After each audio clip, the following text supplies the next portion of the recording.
그리고 이제가 태어난 아들을 혼자 키우고 있는 싱글맘이자 과부입니다. 전 사실 이렇다 할 친구도 없고 지인도 없어요. 마음을 터놓고 살았던 사람은 이제 이 세상에 없는 제 남편 하나였거든요.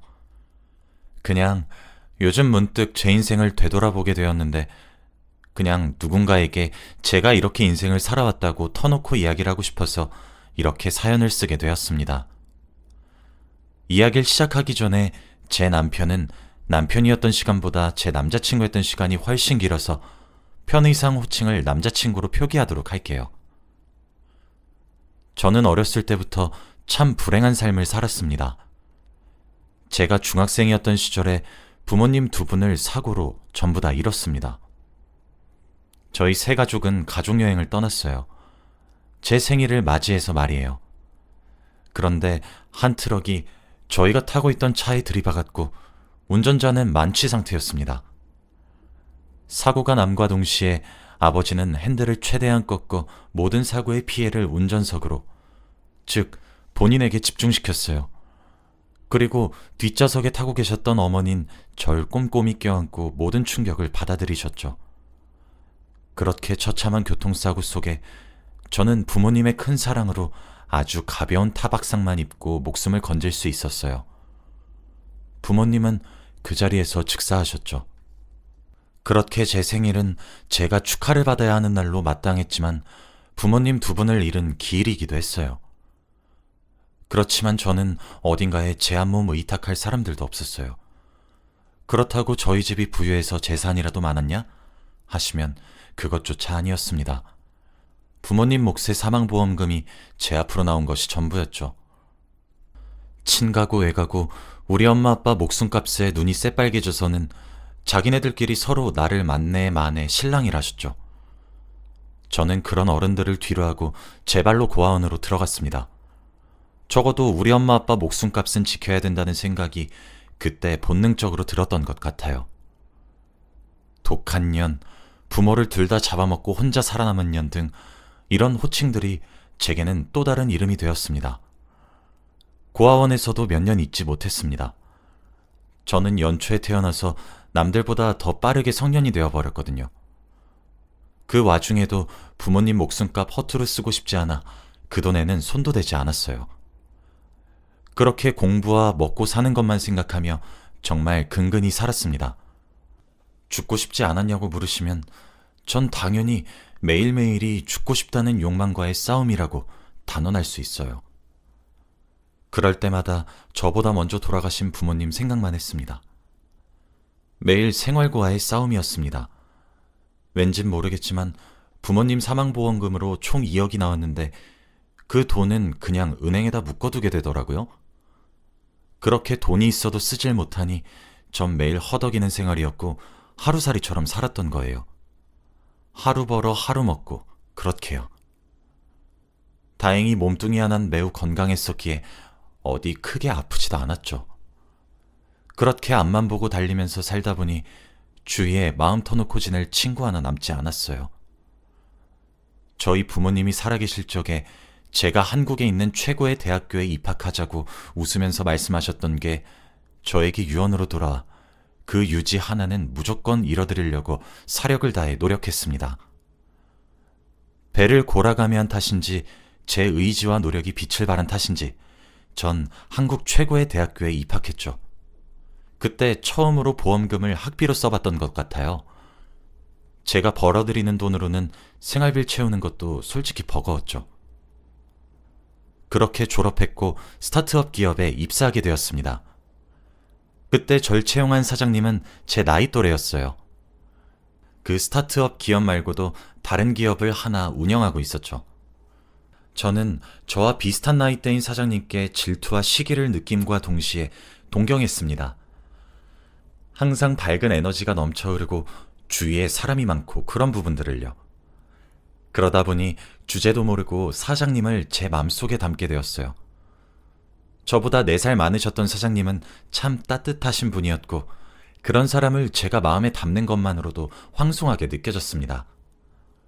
그런데 기적처럼 사장님도 절 마음에 담아두셨더라고요. 처음 고백을 받게 된 날 전 너무 기뻐서 눈물이 펑펑 쏟아졌어요. 그렇게 사장님은 제 남자친구가 되었고 눈물을 쏟는 저를 보고 당황해했죠. 놀란 얼굴이 아직도 생각이 나곤 하네요. 저흰 그렇게 회사에는 비밀로 하고 사랑을 키워나갔습니다. 공사를 구분하면서 지냈어요. 그렇게 몇 년 사랑을 키워나갔고 그 사이 저는 남자친구에게 제 환경을 말했습니다. 왜냐하면 남자친구가 그때 제게 청혼을 했거든요. 저는 청혼을 거절하며 내가 왜 부모 없이 혼자 살고 있는지, 친구도 만나지 않는지, 내가 처한 경제 상황까지 정말 말할 수 있는 흠을 쥐어짜내서 말했어요. 저같이 불행한 여자 만나지 말라고, 부모도 잡아먹고 살았다는데 당신을 잡아먹고 싶진 않다고 하면서요. 남자친구는 제 말에 눈물을 흘리며 그렇게 이야기하지 말아달라고, 자기가 만나온 그 어떤 사람들보다 빛나고 대견하며 훌륭하고 멋진 사람이라고 절 위로했어요. 제 밑바닥에 사정까지 봤는데도 불구하고 절 포기하지 않는 남자친구를 보고 저도 주제도 모르고 결혼이란 망상을 품게 되었죠. 결혼이 현실이란 말을 깨달았던 것은 남자친구네 부모님을 뵈러 갔을 때였습니다. 근본도 없고 애미애비 없이 자란 년을 며느리로 받을 수 없다고 제 눈을 똑바로 쳐다보며 고함 지르듯 토시 하나 틀리지 않고 내뱉은 말은 제 가슴을 후벼 파고들었고 제 마음에 커다란 자상을 남겼죠. 그래, 내가 주제 파악이 덜 되었다. 네가 요즘 행복한가 보구나. 미쳤구나. 라고 스스로를 다그치며 남자친구를 놓기로 했어요. 남자친구는 절 놓지 않으려고 했지만 이미 제게 자신이 없어진 후였죠. 그런데 제가 자신이 없는 것과 별개로 전 남자친구를 포기하고 싶진 않았어요. 네, 저 참 이기적인 사람이죠. 남자친구의 제안으로 우린 동거를 시작했습니다. 시간을 들여서 남자친구가 부모님을 설득할 테니 믿어달라고 했고 전 믿기로 했어요. 제가 모든 것을 다 포기했는데 부모의 사랑도 친구들의 우정도 다 포기했고 포기를 당했는데 남자친구까지 포기하고 싶진 않더라고요. 저도 인간인데 한 번쯤은 욕심을 부리고 싶었습니다. 그런데 정말 제가 부모를 잡아먹고 살아남은 사람이라 그런 것일까요? 아니면 사람 잡아먹는 년이라는 별명이 굳어져서 이제 정말 제가 그런 사람이 된 것일까요? 동거를 시작하고 6개월 만에 남자친구는 갑자기 쓰러졌습니다. 쓰러지고 시간이 한참 지나 집에 돌아온 제가 발견하게 되었고 다행히 남자친구는 의식을 차릴 수 있었죠. 하지만 검사 결과 남자친구의 머릿속에는 종양이 생겼고 시한부 판정을 받게 되었습니다. 이미 손 쓸 수 없을 정도로 악화된 상태였어요. 매번 두통 때문에 약을 달고 살았던 남자친구였는데 그렇게 사랑한다고 생각해놓고선 건강 하나 챙기지 못한 제가 그렇게 저주스러울 수가 없었습니다. 남자친구의 병명이 알려지고 부모님들은 제게 와서 부모도 모자라 왜 자기 아들까지 잡아먹냐고 노하셨어요. 저는 일을 당장 그만두고 남자친구의 병간호를 자처했습니다. 평생 수발을 들어도 좋으니 사람만 달라는 제 간절한 기도는 신에게 또 버림을 받았고 남자친구는 그렇게 제 곁을 떠나게 되었습니다. 하지만 여전히 그의 부모님은 절 벌레 취급하시더군요. 남자친구를 잃은 슬픔도 무척이나 컸는데 빈소조차 지키지 못하게 하셨고 제가 억지를 쓰며 그쪽으로 다가가면 제게 소금을 포대자루로 뿌려대셨습니다. 남자친구의 발인도 지켜보지 못했고 장례를 제대로 치르지도 못했으며 화장도 지켜볼 수 없었습니다. 남자친구가 차가운 땅 속에 묻히는 자리조차 저는 참석할 수 없었어요. 내가 애도할 시간도 주지 못하는 그들이 처음으로 증오스러웠고 미웠습니다. 그들은 제가 남자친구의 재산을 빼앗아갈까 두려우셨던 것 같아요. 그래서인지 절 멀리하시려고 애쓰셨어요. 저와 동거를 했단 사실도 사실혼이 아니라고 못을 박으며 제 존재를 부정했죠. 제 남자친구는 회사 일 2개를 굴리고 있었어요. 젊은 나이에 수완이 좋기로 유명한 사람이었죠. 저는 그 정도일 줄은 몰랐습니다만 남자친구의 명의로 된 재산과 건물이 상당하더군요. 사실 남자친구는 본인의 부모를 너무 싫어했습니다. 자신의 부모는 비상식적인 사람이지만 자신을 낳아주셨기에 그리고 자식이 본인 하나이기에 부양의 의무를 가지고 있는 것이지만 차라리 부모가 없었으면 싶었다고 하더군요. 아버지는 술과 도박에 미쳐 있고 어머니는 아들인 자신의 회사와 이름을 팔며 사기를 치고 다녔다고 했어요. 아버지께서 지게 된 빚과 어머니의 죄로 해야 할 합의금만 수십억이 나갔다고 하더군요. 그래서 남자친구는 시한부 선고를 받자마자 제게 청혼을 했습니다. 몰래 혼인신고를 하자고 하면서요. 그렇게 제 남편이 되어주었습니다. 남편은 본인이 쎄빠지게 모은 재산을 부모님께 전부 주고 싶지 않다고 법적 와이프인 제가 절반이라도 챙겨서 자기 대신 남은 여생, 좋은 남자 만나서 행복하게 살아달라고 부탁을 했어요. 제가 아는 한 세상에서 가장 슬픈 청혼이었죠. 이제 세상을 떠날 남편의 마지막 소원이라는데 외면할 여자가 어디에 있나요? 전 청혼을 받아들였습니다. 그렇게 우린 남편의 부모님들 몰래 혼인신고를 했고 법적인 아내가 되었죠.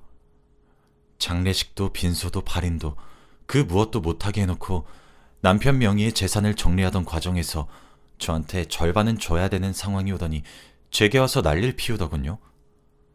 정말 제가 사랑하는 사람인 남편을 낳아주신 분들이라 이런 말을 하고 싶지 않았는데 돈에 눈 뒤집어진 그들의 모습을 보니까 이게 사람이 맞는지 사람 탈을 쓴 악마인지 구분이 안 가더군요. 남편의 부모님은 시한부 판정을 받고 급작스럽게 떠나게 된 아들의 의사를 반영하지 않았을 것이고 제가 아들의 재산을 노려서 조작한 서류이니 무효로 처리해달라고 사기죄로 고소를 진행하셨습니다. 제 남편의 성견지명은 어디까지인지 모르겠지만 남편은 제게 혼인신청서 작성한 서류와 동시에 USB 하나를 추가로 주었어요. 노파심에 찍은 영상이야. 쓸 일이 없길 바란 마음뿐이지만 우리 부모님이 그렇게 호락호락 넘어가실 분들이 절대 아니시니까. 그러니까 그때 욕이 나겠어. 미안해, 지연아. 정말 내가 너무 미안하다. 하면서요. USB에는 남편이 본인의 의지로 청혼을 하였고 본인이 원해서 제게 혼인신고를 하자고 제안하였으며 그 과정을 준비하는 과정을 찍은 영상이 하나 들어있었습니다. 영상 하나를 제출하니 당연히 전 무고한 사람으로 무죄로 판명이 났고 그들의 고소는 기각이 되었습니다. 저는 하나 있는 아들 자식을 통장으로만 취급하는 그들이 너무 용서되지 않았어요. 사실 남편은 떠나기 직전 제게 한 가지 부탁을 남기고 떠났습니다. 남편은 제가 모든 유산을 다 가졌으면 좋겠다고 말을 했지만 사실 현행법상 저와 남편 사이에 자식이 존재하지 않기 때문에 저와 남편의 부모님이 절반 정도 나눠 가져야 한다고 하더라고요. 남편은 자신이 그동안 부모를 열심히 보필하 했지만 아버지의 알코올과 도박의 중독에서 벗어나게 하지 못했고 어머니도 자신을 믿고 남들을 등쳐먹고 사는 것 같다고 이제 자신이 죽고 없는데 그렇게 살길 바라지 않고 자신의 재산이 그렇게 쓰이지 않길 바랬습니다. 그래서 제게 정자은행에 자신의 보관해 놓았다고 알려주며 원치 않으면 하지 않아도 괜찮다고 아이 딸린 과부는 행복하지 않을 확률이 더 크니까 괜찮다고 하지만 만약 제가 그러고 싶은 마음이 생기면 임신을 해달라고 부탁했습니다. 이런 부탁을 하고 떠나가는 자신을 용서해달라고 울면서 말입니다. 그런데 저도 제 인생의 남편을 제외하면 다른 남자를 만날 자신이 없었습니다. 제게 가장 따뜻하고 다정한 사랑을 알려준 첫 남자이자 마지막 남자일 거라고 생각했거든요. 저는 혼자서 잘 키울 수 있으니 걱정하지 말라고 당신의 아이를 가지겠다고 약속했어요. 미안해하지 말라고요. 나도 그렇게 태어난 아이만 바라보며 평생 당신을 그리워하겠다고 하면서요. 그날 남편과 저는 엉엉 울었습니다. 전 그 이후 혼자 임신을 준비했어요. 운이 좋게도 인공수정에 성공했고 저는 남편의 아이를 가지게 되었습니다. 남편은 제게 아이를 가져달라는 말을 하고 일주일 이후부터 의식을 차리지 못한 채로 목숨만 부지한 채 유지했어요. 꽤 오랜 시간을 말이죠. 의사 선생님은 마음의 준비를 하라고 얘기해 주셨고 저는 매일 면회를 가서 이런저런 이야기를 했어요. 그렇게 시간이 지나 인공수정에 성공한 이야기를 하게 된 날이었죠. 귓가에 아이를 예쁘게 잘 키울 테니 꼭 하늘에서 지켜보라고 내가 많이 사랑하고 있다고 이제 편히 눈 감아도 된다고, 아무것도 걱정하지 말라고, 잘 할 수 있다고 속삭였습니다. 그리고 거짓말처럼 제 마지막 속삭임을 끝으로 남편은 숨을 거두었습니다. 남편은 시한부 6개월 판정을 받은 것보다 8개월이나 더 살다가 갔어요. 저도 참 이기적인 사람인 것을 압니다. 그런데 그런 부모를 끝까지 걱정하며 떠난 제 남편이 불쌍했어요. 내 남편 속을 썩어 문드러지게 만든 두 분이 땅을 치고 깊이 후회하게 만들고 싶었습니다. 물론 제 남편의 마지막 가는 길을 배웅하지 못하게 한 복수심도 매우 컸습니다. 그리고 제 뱃속의 아이는 이렇게 독한 사람이 제 엄마인 것을 아는지 모르는지 자리 잡아 새 생명이 되어가고 있었죠. 법적인 아내가 되어 재산을 절반이나 뺏기는 것도 억울하셨나 보던데, 제가 남편의 아이를 가지게 되니 상속자의 순위는 저와 제 뱃속의 아이로 변경이 되었습니다. 남편의 부모님은 법정소송을 또 진행하셨고, 제가 아이를 출산하자마자 한 일은 남편과 아이의 유전자 검사였습니다. 당연히 제가 낳은 아들은 남편과 친자 관계가 성립한다는 결과를 얻었고, 병원에서도 남편의 자식으로 인정받게 되었고, 남편의 유산은 모두 저와 제 아들이 상속받게 되었습니다. 막상 아들과 제가 상속받게 된 금액을 보니 100억이 조금 넘는 돈이더군요. 100억이라는 돈에 그렇게 눈이 뒤집힌 남편의 부모를 보니 참 저희 부모님의 사망보험금을 노리던 친가와 외가의 어른들과 겹쳐 보여 정말 경멸스러웠습니다. 그렇게 1년에 가까운 긴 기다림 끝에 저는 남편이 남겨준 유산과 아이를 지킬 수 있었습니다. 그 이후 그의 부모가 저희 집을 여러 차례 찾아왔고 돈을 달라고 울면서 비시기도 하셨어요. 그치만 참 제가 남편의 빈소를 지키지 못한 한이 그들을 돕지 말라고 하더군요. 그래도 제가 가장 사랑했고 평생을 잊지 못할 사람을 낳아주신 분들이라 모든 재산을 빼앗지는 못하겠더군요. 저는 그분들이 사시고 있던 제 남편의 명의로 된 집은 팔지도 않았고 계속 거기에 살 수 있게 했고, 두 분 앞으로 5천만 원씩 드리며 더 이상 돈을 요구할 경우 집마저도 팔아버리겠다고 했었거든요. 제 으름장이 통했던 모양인지 그 이후 제 눈앞에 나타나지는 않으십니다. 차후 몸에 병이 나셔서 병원비가 많이 든다거나 하는 굉장히 불가피한 상황을 제외하고는 더 이상의 지원은 하지 않을 생각이고, 아마 그쪽에도 제 의사는 잘 전달이 된 것 같습니다. 더는 저희 집 대문을 무식하게 두드리지 않으시는 걸 보면 말이에요. 저는 그 후 남편에게 받은 유산 중 절반은 난치병 또는 불치병 환자들을 위한 기금으로 기부했습니다. 기부할 때 이름은 제 남편과 제 아들의 이름으로 했어요. 남편에게 받은 막대한 유산을 보면서 저와 제 아들은 이 돈의 절반만 있어도 평생 먹고 살 수 있다고 생각을 하기도 했고, 남편이 손 쓸 수 없는 상태에서 시한부 생활을 하다 세상을 등졌기에 제 남편처럼 이 세상에 많이 있을 난치병 또는 불치병 환자들에게 조금의 도움이라도 줄 수 있었으면 하는 마음이 들었거든요. 남편은 눈을 감을 때까지 제 모든 결정을 존중했고 지지해 주었으니 아마 하늘에서 제게 멋있다고 칭찬 세례를 하고 있을 거라고 저는 감히 예상하고 있습니다. 그리고 저는 현재 아들과 지금까지 아주 잘 살고 있습니다. 경제적으로 풍족해져서 아들에게 해줄 수 있는 것들도 많고 육아를 하는 것도 많은 도움을 받고 있어요. 제가 낳은 아들은 남편의 눈을 정말 쏙 빼닮았습니다. 그래서 남편과 똑같이 눈웃음을 짓고 저에게 옹알이를 건넬 때면 남편이 참 많이 보고 싶고 그립습니다. 그 부분 하나를 제외하고는 모든 것이 순조롭고 평화롭죠. 나중에 제 아들이 1살, 2살 나이를 먹어가며 아빠의 자리에 대한 부재를 느껴 아빠를 찾게 될 때 저는 내 남편이 아주 훌륭한 사람이라 사회에 막대한 돈을 기부했다고 자랑도 할 겁니다. 혼인신고도 하고 1년도 채 되지 않아 남편을 잃고 아이를 혼자 키우는 저지만 그 누구보다 떳떳하게 살고 있고 무척이나 행복합니다. 저에겐 마음을 나눌 가족이자 단 한 명의 친구인 제 아들이 생겼거든요. 여기까지가 제가 하고 싶었던 이야기입니다.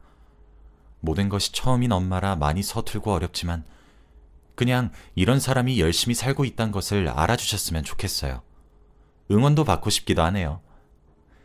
이렇게 익명으로나마 누군가에게 제가 살아온 이야기를 털어놓은 적이 단 한 번도 없는데 이렇게 글로 적어 보내는 것만으로도 많은 묵은 감정들이 해소가 되는 느낌이라 참 색다른 기분인 것 같네요. 지금까지 제 긴 글을 읽어주셔서 정말 감사드리고 여러분들의 오늘도 행복만 가득하시길 바랍니다. 행복하세요.